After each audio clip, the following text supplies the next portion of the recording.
then as Manchester City are crowned the best club team in the world. A convincing, easy 4-0 victory over Fluminense. But let's get to the main talking point. This is what Rodri had to say after the game.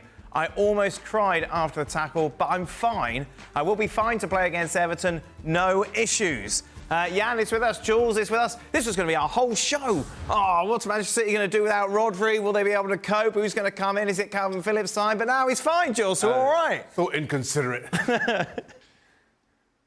Yeah, I mean, we know the record that City have this season when Rodri isn't there, of course. So as soon as we saw that tackle and we saw him in pain, we thought, uh-oh, that could be difficult for the next few weeks. If he says he's fine, I think he's a solid guy, to be fair. He's quite strong. So if he says he's fine and he can play against Everton, even if maybe that first game, maybe he won't be able to train too much between now and the Everton game. He needs a bit of rest, a bit of treatment, etc. But I think he can go through the pain, even if there's still a little bit of pain. Because without him, he's just not the same City team. Meanwhile, who needs Haaland, Jan? This Alvarez chap's done all right. Exactly. Remember when they signed Haaland, there was this guy they took in called Alvarez. Nobody had heard of him, and now he's 23, 14 trophies, winning everything. But not only is there's not a superstar present on the pitch, because he's just he's everywhere. He's just bit there. He's doing as he's scoring his goals. This is just a perfect football player, and I mean. Big respect to City that they got him, because he's that kind of player that you can put it in the midfield position, left, right, in a striker position. And again today he was everywhere. And just respect to him and the rest of the City team winning another trophy. It's weird, Shaq, isn't it? Because someone who has won so much, does he get the recognition he deserves? No, because of Erling Haaland. Jan just described Julian Alvarez as a perfect football player, and I can't disagree with that. I mean, not just for his contributions on the park, but where else can you find somebody with his quality who understands that when Pep Guardiola decides to play one up front and everybody being fit, all else being equal, it's going to be Erling Haaland. But here we are talking about a World Cup winner, and every time Pep Guardiola calls on him, whether it's up front on his own or part of a 2 or playing somewhere else, maybe as in a 3, he has been outstanding every single time he's been called on. So, to Jan's description, that's exactly the kind of player every team needs. One that you can rely on regardless of what he's asked to do, when he's asked to do it, and then with the kind of pedigree that he just inevitably brings. It must be a joy to work with, from a coaching perspective and from a teammate perspective, a joy to have in your dressing room. Overall, Jan, obviously Manchester City arrived at this tournament on a poor run of form. They go there, they win both games convincingly, they don't concede a goal. Does it make a difference to the rest of their season that they've gone there and done this? Or is it the fact that it's such inferior opposition, it doesn't actually matter? Never underestimate self-confidence. I was there at the Crystal Palace game. You had a feeling that they're into that period where the ball doesn't do what they want them always to do. They're 2-0 up. Pep Guardiola always talking about controlling the game, closing games off. But when you're 2-0 up against Crystal Palace at home, you think you should do that. Going there, winning a trophy, staying there for a week, bring Haaland in, bring De Bruyne in to keep that team atmosphere. And it's interesting what Jules is saying, because we are talking about the best team in the world, but they're still depending on a Rodri. They're still praying when anything happened to him. But still, this is good for their confidence. And teams like Manchester City or Bayern Munich or the best teams, they're just about being there coming in the new year. And then they go into the golden months, March, April and May, and they're always there. So don't underestimate self-confidence. This, of course, is the last time we're going to see the Club World Cup in this format. There'll be no tournament next year, but then it's back with a bang and then some in 2025, a summer tournament. We'll see 32 club teams from around the world compete. Do you like this, Jan? Well, the popular thing is to say you don't like it, but I think this is a great idea. And I'm not taking into consideration how many games they have to play, every player, and that they have every second year, they will have a rest year, not Euros or Africa Cup and Asian Cup coming up, and of course with the World Cup.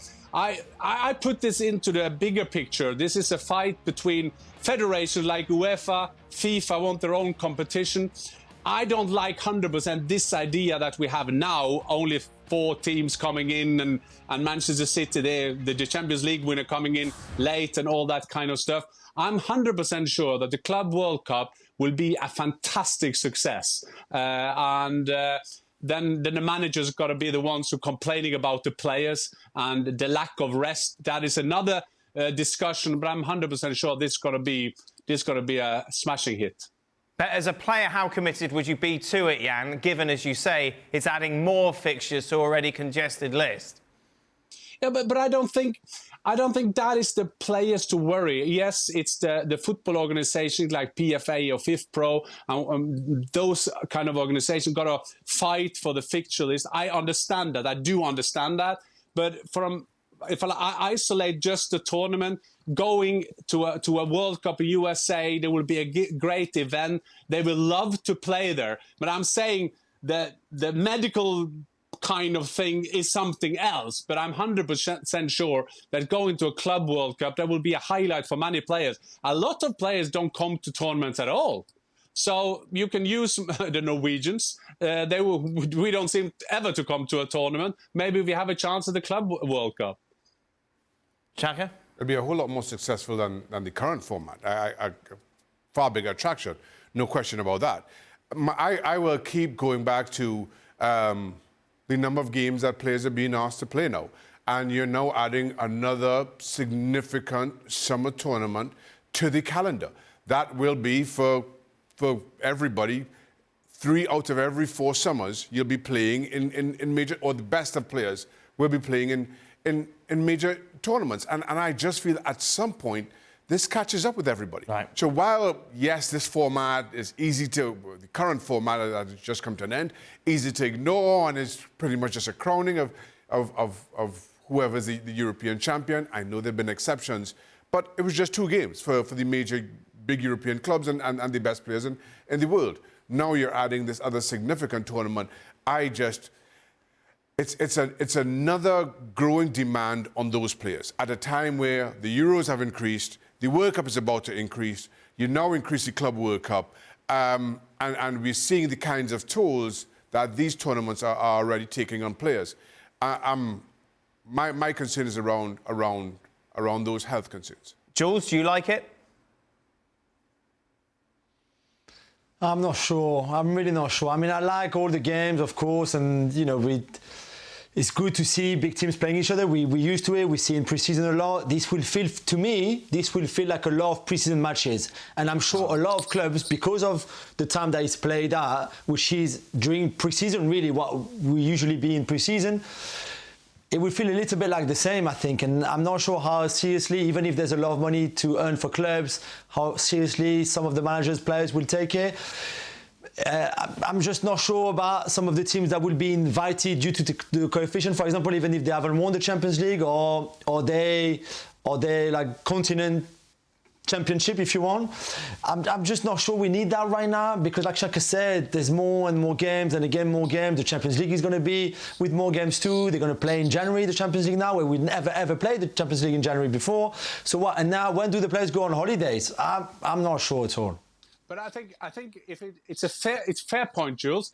But I think that we are using our European hats on now, because for the rest of the world to have a chance to playing as the best European team, that is something that is good about it. Even this champions that we just crowned now with Manchester City, that is much more valuable in other countries as well. So I think it's a bit respect for those teams as well from other federations. And then again, there won't be enough dates, of course, but I think this is going to be a hit.